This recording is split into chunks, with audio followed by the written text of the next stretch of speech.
በህይወት ብዙ ነገር ያጋጥማል። መውደቅ መነሳት አንዱ የህይወት የመኖር አካል ነው። ነገር ግን አንዳንድ ጊዜ አንዳንድ መነካቶች በከባዱ ይሆኑና ካላሰብነው አቅጣጫ ይሆኑና ምታቸው ከፍተኛ እና የሚያሳምም ሊሆን ይችላል። ነገር ግን እነዚህ ምቶች ሲያርፉ በህይወታችን እነዚህ መነካቶች በህይወታችን በሚከሰቱበት ጊዜ እንዴት አድርገን አስተናገድናቸው የሚለውን ነገር ዛሬ ብናይ በጣም ደስ ይለኛል። እነዚህ መነካቶች ሰሩን ወይንስ አፈረሱን? በዚህ ጉዳይ ላይ እስኪ ጥቂት ነገሮችን ለማለት ወዳለሁኝ። ገነት እባላለሁኝ። በሙያዬ ሶሻል ሳይኮሎጂስት ነኝ። እንግዲህ ይህንን ሚዲያ ጆይን አድርጉና ቤተሰብ በመሆን እንዲህ ያሉ የህይወት ጉዳዮቻችንን፣ የስነ ልቦና፣ የማህበራዊ ህይወት ጉዳዮቻችንን እያነሳሳን እንነጋገራለን፣ እንወያያለን፣ መፍትሄ እናፈላልጋለን። መልካም ጊዜ ይሁንላችሁ። እስከ መጨረሻው ድረስ አብራችሁ ይቆዩ። ጥሩ ነገሮችን ታገኛላችሁ ብዬ አስባለሁኝ። መልካም ጊዜ ይሁንላችሁ። እንግዲህ ከህይወት እውነታዎች መካከል የሰው ልጅ በህይወት ሲኖር ብዙ ነገሮች በህይወት ይከሰታሉ። ደስታም፣ ሀዘንም፣ ማግኘትም፣ ማጣትም፣ መነሳትም፣ መውደቅም፣ መታመምም፣ መዳንም ብዙ ነገር አይደለ በህይወታችን ይከሰታል። ነገር ግን እነዚህ ነገሮች ሲመጡ የምናስተናግድበት መንገድ በእርግጠኝነት ከሰው ይለያያል። ከሰው ይለያያል።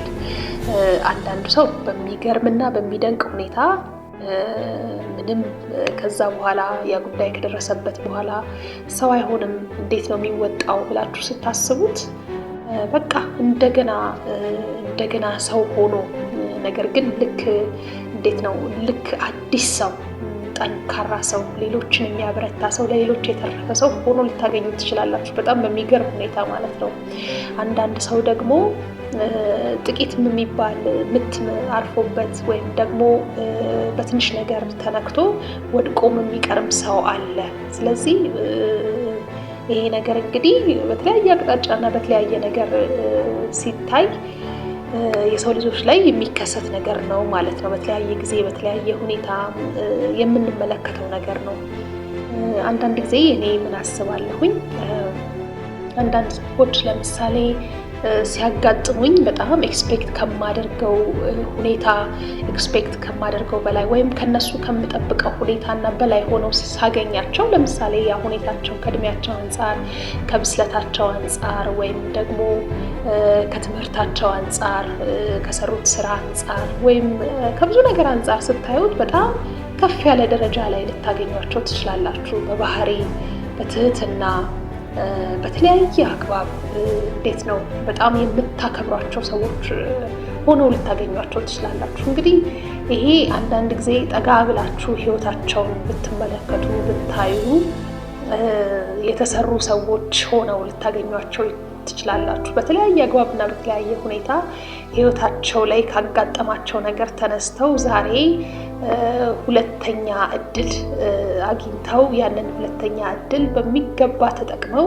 እዛ ሌቭል ላይ ደርሰው ያገኛቸዋቸው ሰዎች ሊሆኑ ይችላሉና ጥንካሬያቸው፣ ሁኔታቸው፣ ባህሪያቸው፣ የስራ ሁኔታቸው፣ አጠቃላይ ራሳቸውን የሚይዙበት መንገድ በብዙ ነገርና በብዙ አግባብ ሊያስገርማችሁ ይችላል። ነገር ግን ብዙ ጊዜ እንደዛ ነው። የተሰሩ ሰዎች በዛ መልክ ነገሮችን ይይዛሉ። እንዴት ነው ከተለመደው ነገርና ከተለመደው ሁኔታ ወጣ ሊሉባችሁ ይችላሉ። ከሰላምታቸው ጀምሮ ሲምፕሊ ከሰላምታቸው ጀምሮ እያንዳንዷን ደቂቃ እያንዳንዷን ሰዓት ከሚያዩበት አግባብ ጀምሮ ከፈገግታቸው ጀምሮ ለሰዎች ከሚሰጡት ቫልዩ፣ ለራሳቸው ከሚሰጡት ሪስፔክት ከብዙ ነገር አንጻር ለየት ሊሉባቸው ይችላል እና እነዚህ ሰዎች አንዳንድ ጊዜ የተሰሩ ሰዎች ሆነው ልታገኛቸው ትችላላችሁ። ምናልባት ከሩቅ ስናያቸው ሰምሃው እንደ ማንኛውም ሰው በስሙዝ በሆነ ሁኔታ ምንም ሳይጎድል ምንም ነገር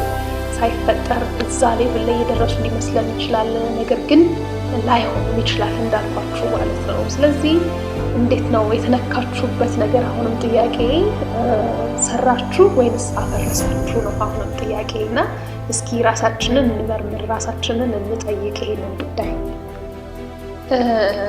አንዳንድ በከባዱ የተነኩ ሰዎች በህይወታቸው ውጣ ውረድ በህይወት በኑሮ በተለያየ አግባብ ተነክተው የነበሩና ለሌሎችም ሰዎች ህይወት መስተካከል መሰራት እንዴት ነው እንደ ደረጃ የጠቀሙ ሰዎች ወይም የሚጠቅሙ ሰዎች እንግዲህ በዓለም ላይ አሉ ወይም ደግሞ ታይተው አልፈዋል። የተለያዩ ሰዎችን ማንሳት እንችላለን። በዚህ አግባብ ምንድነው ከበጎ ስራ አንጻር ሊሆን ይችላል፣ ከፖለቲካው ዓለም ሊሆን ይችላል፣ ከህግ ዓለም ሊሆን ይችላል። የተለያየ ዓለም ሰዎች ብዙ ጊዜ ተነክተው ሲያልፉ በህይወታቸው እና ያንን የተነኩበትን ነገር ለማቃናት የሚጥሩ አይነት ሰዎች ሆነው ከተገኙ በጣም በጣም በጣም ከፍተኛ የሆነ ለውጥን ከፍተኛ የሆነ እንዴት ነው የሚባለው ስር ነቀል ነው የሚባለው ራዲካል የሆነ ለውጥ ወይም ደግሞ በቃ ከስር ከመሰረቱ አንድን ነገር የመለወጥ ኃይል ይኖራቸዋል። ይህም እንግዲህ ያለፉበት ሁኔታ ያለፉበት ነገር ነው ማለት ነው። ያን እንደዛ እንደ ብረት የሚያጸናቸው ለምሳሌ ፍትህ የተጓደለበት ሰው በፍትህ መጓደል ላይ ኤክስፔሪየንሱ ያለው ሰው ወይም በዛ ሁኔታ ያለፈ ሰው ዳኝነት ላይ ቢቀመጥ ጠበቃ ቢሆን ወይም አቃቤ ሕግ ቢሆን ምን አይነት ሰው ሊሆን እንደሚችል እንግዲህ መገመት ይቻላል። በጣም ለሕግ የሚቆም ለሰዎች ርህራሄ የሚኖረው ሰዎችን አንደርስታንድ ማድረግ በቀላሉ የሚችል በደንብ መረዳት የሚችል ሰው ይሆናል። ጥሩ ዳኛ ይሆናል፣ ጥሩ ጠበቃ ይሆናል፣ ጥሩ አቃቤ ሕግ ይሆናል ማለት ነው። ምክንያቱም ህመሙን አይቶታል፣ በዛ ጫማ ቆሞ ስላየው በትክክል በሚገባ ፍትህን ለመስጠት የቆመ ሰው ይሆናል ማለት ነው። በሌላም አግባብ ልናየው እንችላለን።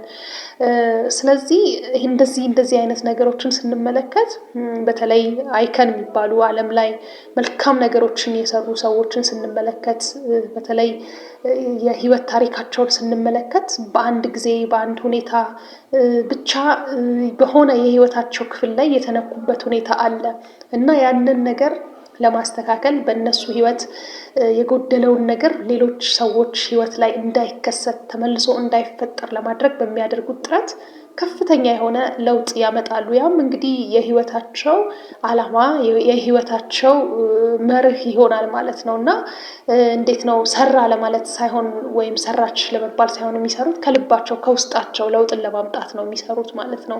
ስለዚህ በዚህ መልኩም አንድ ነገር ሲነካን ሊቀይረን ወደ መልካሙ ነገር ሊያመጣን ይችላል እና እንግዲህ ነገር ሁሉ ለበጎ ነው ይላል ቅዱስ መጽሐፍ። የመጀመሪያው ነገር እንደገና ደግሞ በዓለማዊው ነጮች ምን ይላሉ? It's not the load that break us down, it's the way we carry it ወይም በአማርኛው ሸክማችን ሳይሆን አሸካከማችን ነው የሚሰብረን የሚል አባባል አለና ተሸክመን ከሆነ አሁን ላይ እንዴት ነው የተሸከምነው? አሸካከማችንን ብንመለከተው ምክንያቱም እይታችን አስተሳሰባችን ስላጋጠመን ነገር ስለተከነካንበት ነገር ነው ብዙ ጊዜ ነገሮችን ወይም እንዲያንኮታኩተን የምናደርገው ወይም ደግሞ እንዲሰራን አፍርሶ እንዲሰራን የምናደርገው ማለት ነው። ስለዚህ ጤና አጣንበት፣ መጥፎ ሰው ክፉ ሰው እንድንሆን አደረገን ወይንስ ቶታሊ በጣም ጥሩ ሰው በጣም መልካም ሰው ሰዎችን የሚረዳ ለሰዎች ችግር ቀድሞ የሚደርስ ሰው አደረገን? አፍርሶ ሰራን? ምን አይነት ሰው አደረገን? እስቲ ይሄንን ዞር ብለን ብንመለከተው በጣም ደስ ይለኛል። ምክንያቱም አስተሳሰብ ብዙ ነገሮችን የመቀየር ኃይል አለው። ሰዎች ለምሳሌ የኔልሰን ማንዴላን ታሪክን ማንሳት እንችላለን። እንግዲህ ለጥቁር ሰብአዊ መብት ተሟጋች ሆነው እንግዲህ 27 ዓመት በተገለለ ደሴት ታስረው ኖረዋል። ነገር ግን ያንን ሁሉ ዘመን ሲኖሩ የጥላቻ መንፈስ፣ የጥላቻ ነገር፣ የጥላቻ ሁኔታ አይደለም። መጨረሻ ላይ ፍቅር እንዲያሸንፍ ነው እንግዲህ ያደረጉት ማለት ነው። ነጭና ጥቁር በፍቅር እንዲተሳሰብ ፍቅር እንዲያሸንፍ ነው ያደረጉት መጨረሻ ላይ። ስለዚህ እሳቸው እንግዲህ ፕሬዚዳንት ከሆኑ ነጮች ሊጨቆኑ ይችላሉ፣ እንዲህ ሊደረግ ይችላል፣ እንዲያ ሊደረግ ይችላል የሚል ነገር ነበር። ነገር ግን እሳቸው የነጩም የጥቁሩም ፕሬዚዳንት ነው የሆኑት። እንግዲህ ዓለም ላይ ነጩም ጥቁሩም ስለሳቸው ዛሬ የማይናገር የማያወራ ሰው የለም። ካለፉ እንግዲህ ብዙ ዓመታት ሆኗቸዋል እና በዚህ ልክ የሆነው ነገር እንግዲህ ሰርቷቸዋል ማለት ነው። ሌላኛው እንደገና የአንድ ስሙን አሁን ማስታወስ የማልችለው ኬዝ አንዲት ሴት በፍትህ አደባባይ ቆመች። ነገር ግን ትክክለኛውን መፍትሄ ልታገኝ አልቻለችም። በኋላ ላይ ምንድነው ያደረገችው? ህግን አጠናችና ተከራክራ ያንን ኬዝ ማሸነፍ ችላለች። ምንድነው ይሄ ነገር እንግዲህ የሆነባቸው ነገር አለ። እነዚህ ሰዎች በህይወታቸው የተነኩበት ያጋጠማቸው የጎደለባቸው ነገር አለ። ሆኖም ግን ያ የጎደለባቸው ነገር እነሱ ምን አደረጋቸው ነው ሴንትራል ፖይንት ወይም ማዕከላዊ ነገሩ። ያ ያጋጠማቸው የደረሰባቸው ነገር ወዴት አቅጣጫ ወሰዳቸው ነው። ስለዚህ እነዚህ ሰዎችን ወደ ተሻለ ሰውነት፣ ሰዎችን አንደርስታንድ ማድረግ ወደሚችል ስብዕና፣ ትዕግስትን ወደ ተላበሰ ወደ ጸና ሰው አይነት ጥንካሬው፣ ብርታቱ፣ ጽናቱ ወደ ሰዎች ሊተርፍ ወደሚችል ሰው አይነት ቀየራቸው ማለት ነው። በዛም ልክ ደግሞ ቂመኞች፣ በዛም ልክ ደግሞ ክፉ ሰዎች፣ በዛም ልክ ደግሞ ጥሩ ማናስብ ሰዎች፣ የበደለኛነት መንፈስና ስሜት ያየለብን ሰዎችም ሊያደርገን ይችላል። ስለዚህ እግዚአብሔር በረዳን መልኩና እግዚአብሔር በሰጠን ጥንካሬ ልክ በተቻለ መጠን አስተሳሰባችንን፣ አመለካከታችንን አስተካክለን ይሄ ነገር እንዲያፈርሰኝ ነው እንዲሰራኝ ነው የምፈቅድለት ብለን ራሳችንን ተመልክተን የተነካንበት ነገር እንዲሰራን ብንፈቅድ አስተሳሰባችንን፣ አመለካከታችንን አስተካክለን መልካም ነው ብዬ አስባለሁኝ። እና በዚህ ጉዳይ ላይ አስተያየት ካላችሁ፣ ሀሳብ ካላችሁ ጻፉልኝ፣ ኮሜንት ሴክሽን ላይ አስቀምጡልኝ። ለማየት ደስ ይለኛል፣ እወዳለሁኝ። መልካም ጊዜ ይሁንላችሁ። በዚሁ አጋጣሚ ቤተሰብ ያልሆናችሁ ሰብስክራይብ አድርጉ። የግምጅ ሚዲያ ይባላል። በቪዲዮም በኦዲዮም እንደዚህ አይነት የስነ ልቦናዊና ማህበራዊ ጉዳዮችን እያነሳሳሁኝ እንድንወያይባቸው አደርጋለሁኝ። ገነት እባላለሁ። በሙያ የሶሻል ሳይኮሎጂስት ነኝ። መልካም ጊዜ ይሁንላችሁ። መልካም ሳምንት